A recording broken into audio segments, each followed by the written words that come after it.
Hello there, this is the Misanthropic Lord. Sorry for that tease a little earlier, it's just I was completely full last week with my work and I wasn't able to have my usual mic recording capabilities, so I wanted to get something out on Saturday since that's usually when I put stuff out. I just wasn't able to get a full episode out this weekend, but that being said, thank you for waiting, and I hope that we can have an amenable adventure together with the Consuming Shadow.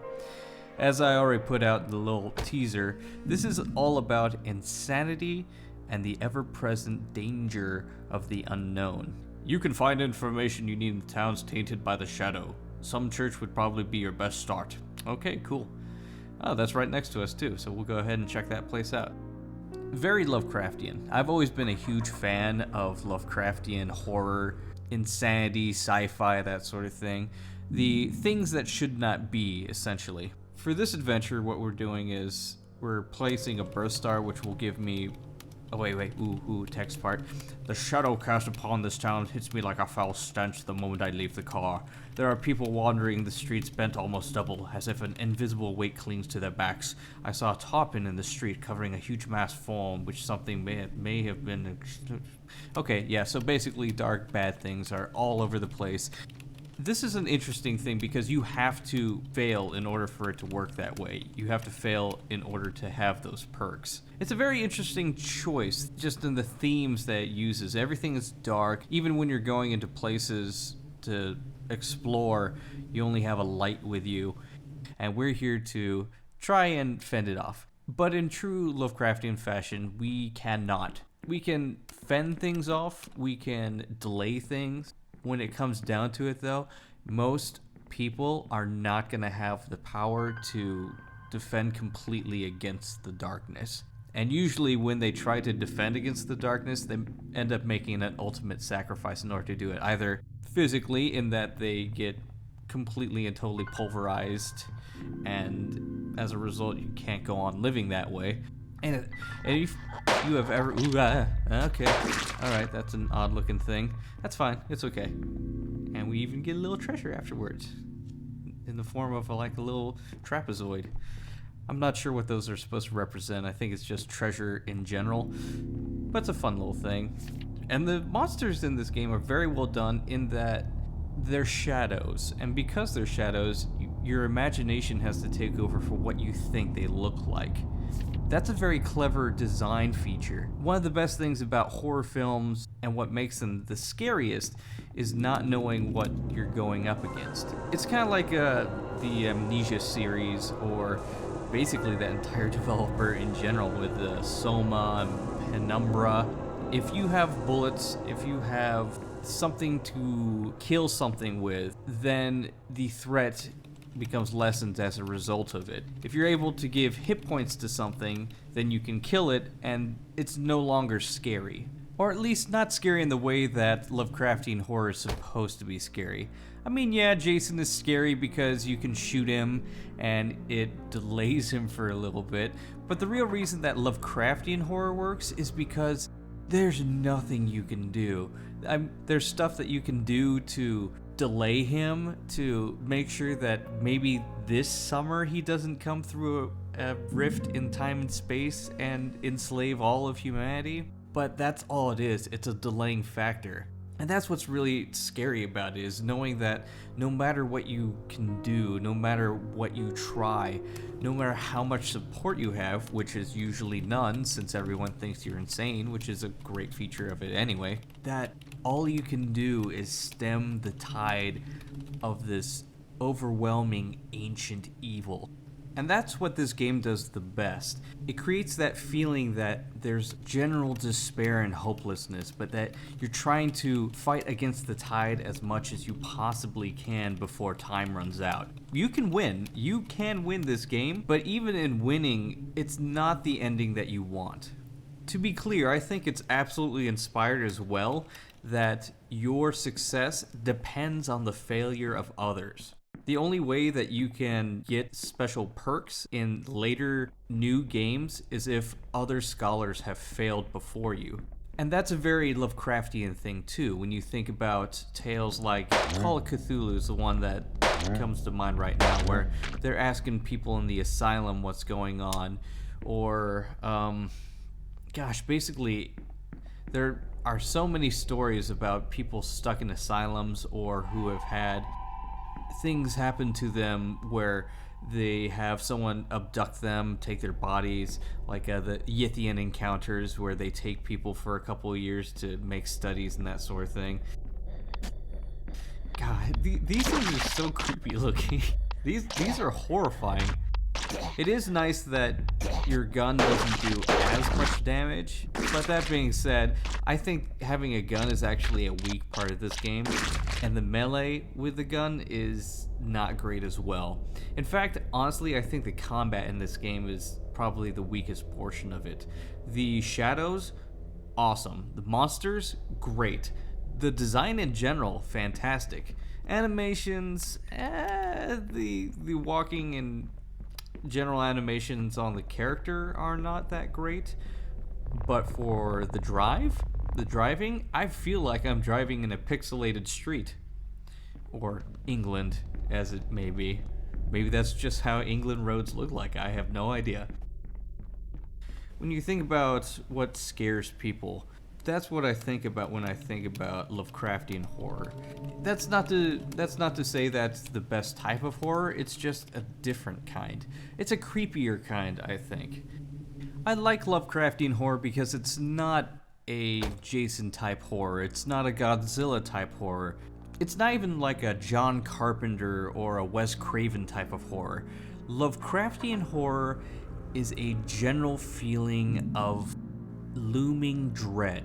That's the best way I can think of to describe it. A constant, consistent source of dread that you cannot even hope to combat.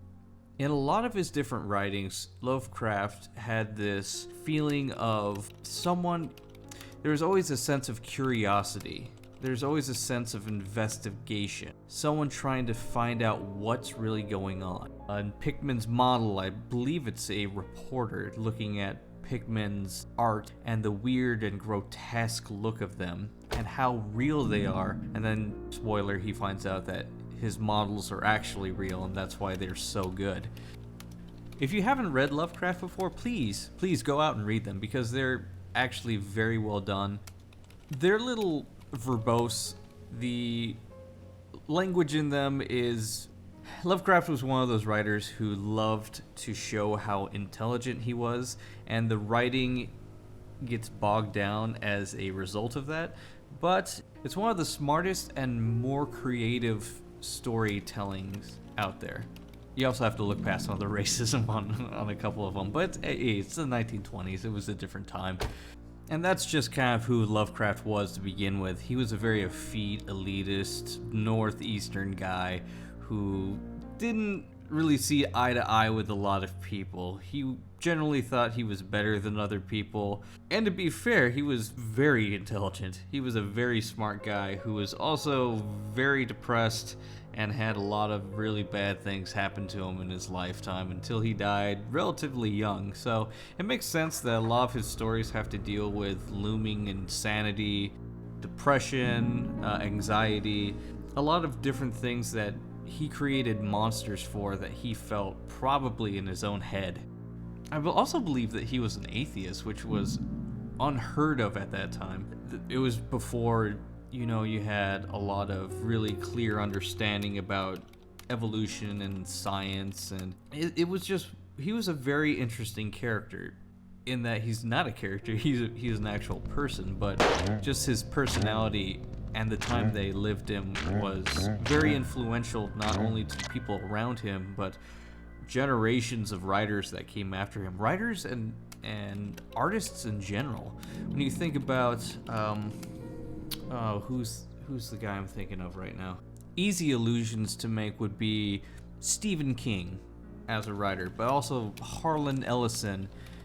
In artistry in general, H.R. Geiger has a lot of very vivid, grotesque images that look Lovecraftian, even though they're an artist rendition rather than a writer's rendition. Now, he was just one of those people that you can see even today tendrils which is actually a very appropriate term for it, of his genius oozing their way into pop culture, which is kind of fun. It's kind of interesting. I think it just resonates a lot with people, and it's starting to resonate more, and I think it's because of the fact that we do have a lot of science now. We have more open explanations to how the universe works, and we're starting to understand how the universe works a little bit better. But there's always those holes, those little plots back in your mind where you say, even though this explanation makes sense, what is filling the gaps in between spaces? You know, what's dark matter? What is that? How can I think about in real terms what that is? How can I fill that gap in my mind, in my understanding? It's all of those studies that show that humans can't differentiate really well between a million and a billion, which you think about and you say, well, a billion is 1,000 times bigger than a million. But what does that really mean? When you think about it, you just say, well, a million is a big number and a billion is a big number. Because of that, it starts to mess with how we think of the world, because a million people sounds just as big as a billion people, to the point where people will say, no, that's billion with a B, and you go, oh, well, that's a little bit bigger than a million, isn't it? When really it's a lot bigger.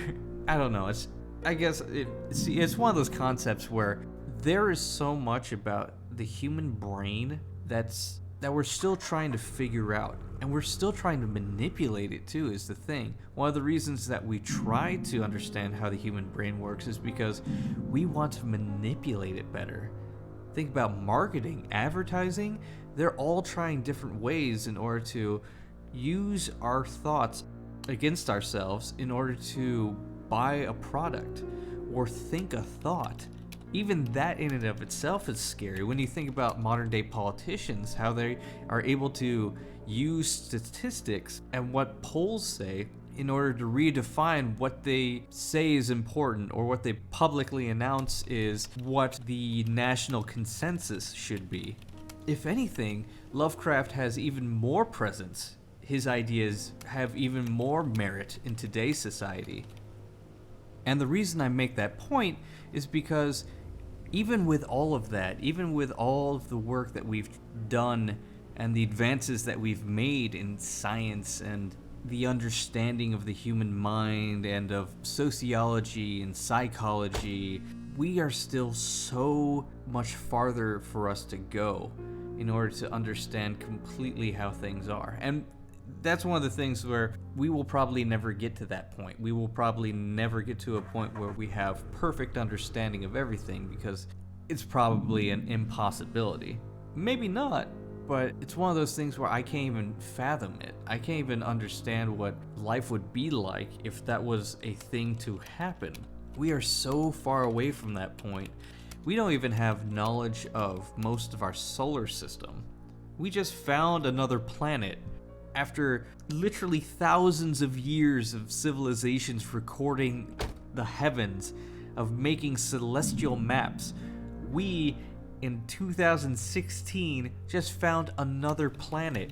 I mean, yeah, it's kind of a funky little dude with a orbital rotation that's like way out of whack, and that's one of the reasons why no one really found it beforehand. But just think of that. We don't even know our own solar system yet. We haven't even gone out to another different planet, and yet we're still trying to figure out how the cosmos work? I don't know. It's one of those things where I don't believe that there's a Yog-Sothoth or a Cthulhu out in the heavens looking down on us. It makes for good sci-fi. It makes for good horror.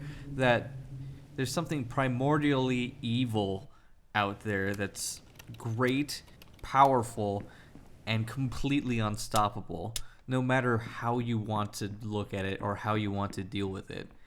And I think that's because sometimes it just feels that way without that.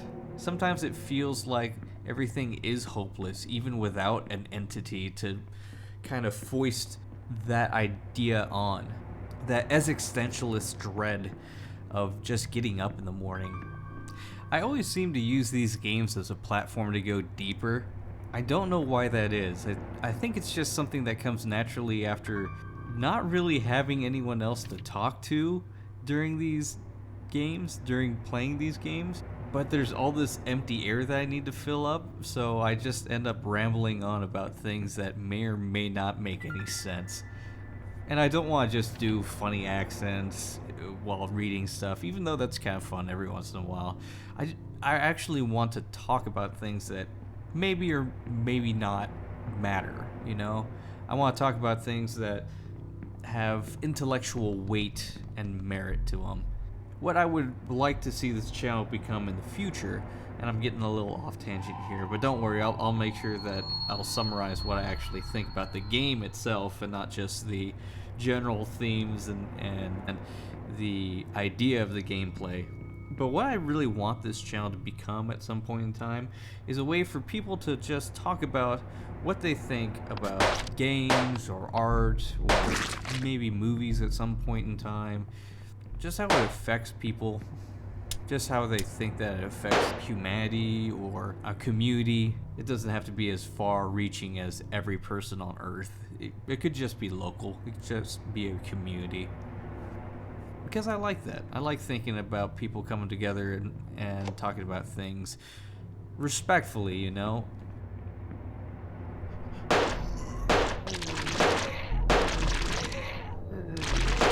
Alright, without all that flabby floop and gobbledygook though, how do I actually feel about the game? I like it. Like I said, I like Lovecraftian stuff in general, and anything Lovecraft I'll sink my teeth into just because I feel like it is a underrepresented market in gameplay. But it's also because it's a very hard thing to do, because there has to be a general sense of unease and disquiet while you're playing it. And that's a hard thing to do with a video game. There's only a couple that have done it okay. I mean, there's Call of Cthulhu, that was an older game, and that did alright, but it's one of those games where it just made gods bosses, and if you make gods bosses, they're not as scary because you can kill them. This game has a very good way of dealing with enemies. It has a very good way of making ammunition and supplies scarce. I don't understand the money system very well, and it's not because it's pounds and not dollars, I understand that, but the fact that they only give you like 4 or 5 pounds each time you find something. If it had taken place like maybe 40 years ago, I would understand that maybe, but the money system it seems a little odd.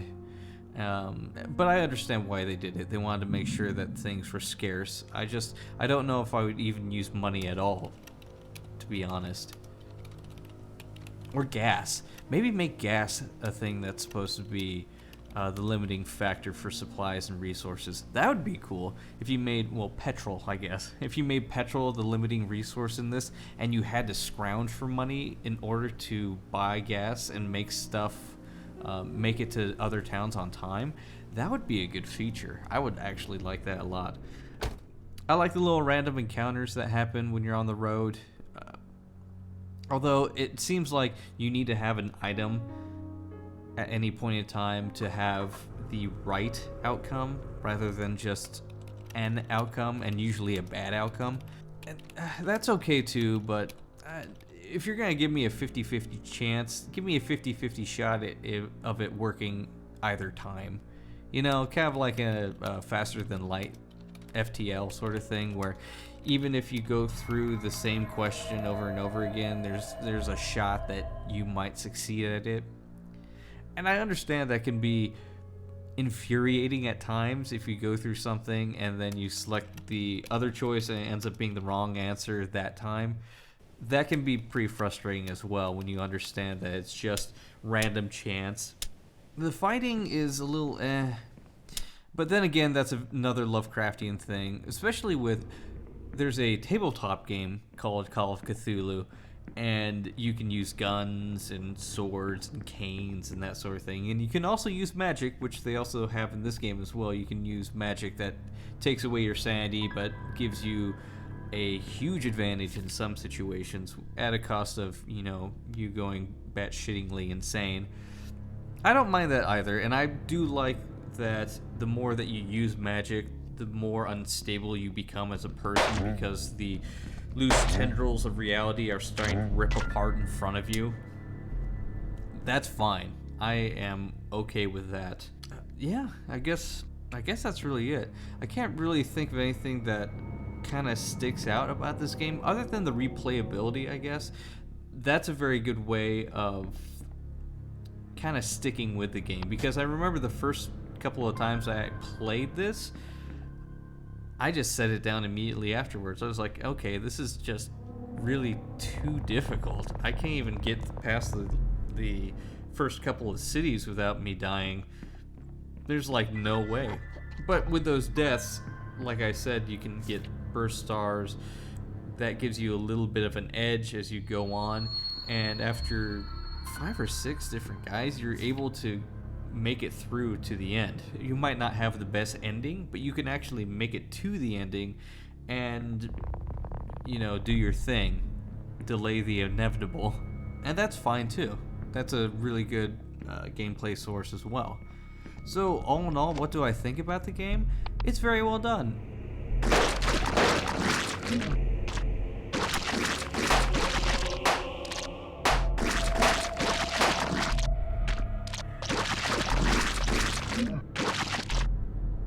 I wish that we had a game like this with better, and graphics aren't everything, but even with these graphics, the way that they're done, it looks a little bit choppy at times. Think about Kingdom. When I did the Kingdom video, Kingdom looks beautiful, and it's a pixelated 8-bit mess, right? But the artwork is so well done, the animation is so crisp and fluid that you don't even care. It just looks really good.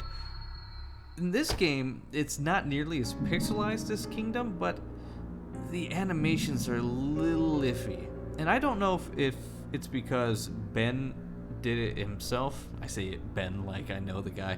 I don't know if Yahtzee did this game by himself, and if he did, it's amazing. That's good on him for getting all that into one bag by himself. But if he wants to make another one, or if he wants to make a sequel, I would recommend that he get maybe some artists on the deal with him, just to, you know, flush it out a little bit. Story-wise, pretty good. I do like all the little tidbits, all the little diary pages you can get, and all of the little blurbs. Those are pretty well done as well. So all in all, I would recommend this. I think it's a good game. It's something that you can play a little bit. It doesn't have to take all day, which is good since I don't have much time, but it's good for 30 minutes, and you can die and you can pick it up again and be a little bit stronger. It's kind of like the Kenshi thing I was talking about, where you have to die, but in failing you actually get perks because of it. I'm a big fan about that in games. I really am. It's one of those things where it keeps you in the loop. It makes you keep on with it. Alright, well, thank you for this look on The Consuming Shadow. It's available on Steam. If you like this review, please like, share, and subscribe. And as always, this is the Misanthropic Lord, signing off.